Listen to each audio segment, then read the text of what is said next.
আসসালামু আলাইকুম বন্ধুরা, আজকে আমি একটি জামা বানিয়ে দেখাবো আপনাদেরকে। তো জামাটা আমি প্রথমে কাপড় নিয়ে কাপড় কাটবো, কাপড় কেটে দেখাবো। তো আপনারা দেখতে থাকুন। জামার নিচের অংশ কাটা শেষ, এখন আমি উপরের অংশ কাটবো, আপনারা দেখতে থাকুন।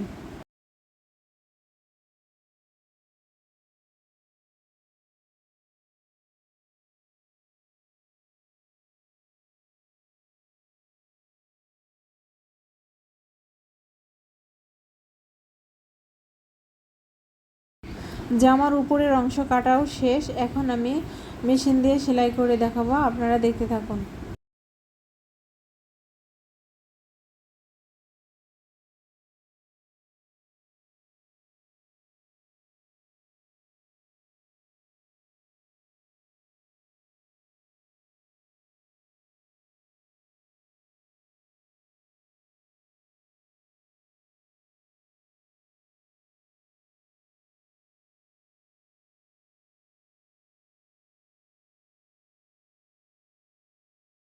ফাইনালি আমার জামাটা রেডি হয়ে গেছে, এখন আপনাদেরকে আমি জামাটা দেখাবো। তো আপনারা জামাটা দেখতে থাকুন। এই হচ্ছে আমার জামাটা। জামাটা হচ্ছে আমি আমার মেয়ের জন্য বানিয়েছি। এই হচ্ছে জামাটা।